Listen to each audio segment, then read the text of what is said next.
Idéalement, l'enfant ne devrait jamais porter de chaussures. Non, mais mes enfants portent des chaussures, mais ils portent des chaussures que minimalistes. Ils n'ont jamais porté de chaussures traditionnelles. Éventuellement, j'aurais plus le contrôle. Je suis Natacha, elle a une adolescente ou même une jeune adulte maintenant, je crois.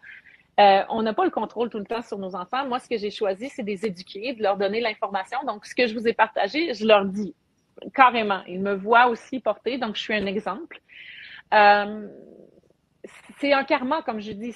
Si vous décidez de revenir à des chaussures traditionnelles, éventuellement, ça va avoir un effet parce que mais des fois, les gens ne le voient pas.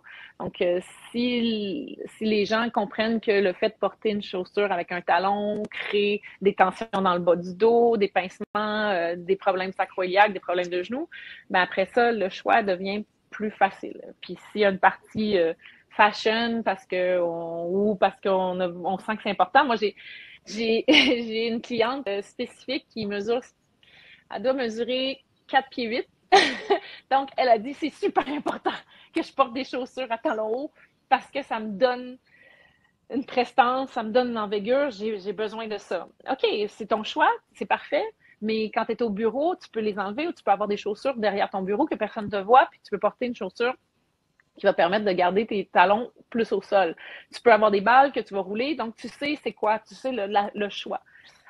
Idéalement, c'est jamais parce que c'est quelque chose qui va affecter, surtout à l'enfance. L'avantage des enfants, c'est que les enfants, eux autres, ils peuvent facilement changer. Leur karma, ça fait pas des années qu'ils l'ont. Donc, c'est facile de revenir vers une chaussure plus minimaliste. Et c'est aussi, l'important, c'est de aussi stimuler les enfants à marcher sur des textures variées, à marcher pieds nus dehors, lors des saisons estivales, lorsque c'est possible. Lorsqu'il n'y a pas de danger non plus, pour que le pied soit stimulé, pour que les multitudes, ouais, je m'excuse, mes pieds sont sales, mais c'est pourquoi? Parce qu'ils sont toujours dehors, pieds nus aussi, mais c'est les multitudes de terminaisons nerveuses qui sont là qui vont être stimulées aussi. Vous allez voir un enfant qui est beaucoup plus calme, qui est beaucoup plus déposé, qui est plus en conscience de ses besoins aussi, parce que c'est un enfant qui va être plus connecté aussi. Au niveau lymphatique et immunitaire aussi, des liens très, très étroits là-dessus, ce qu'on appelle le grounding.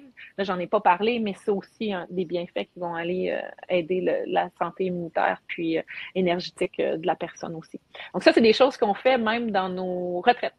Donc, on emmène les gens à s'introduire à la marche pieds nus de façon sécuritaire, progressivement, à l'extérieur, dans des milieux qu'on sait que c'est protégé, puis que les gens peuvent progressivement le faire, puis voir comment ça leur apporte. Des fois, les gens n'osent pas par eux-mêmes, mais là, c'est un endroit on est en groupe, puis ça leur permet de vraiment vivre l'expérience, puis de comprendre comment leurs pieds sont endormis et comment on peut les réveiller.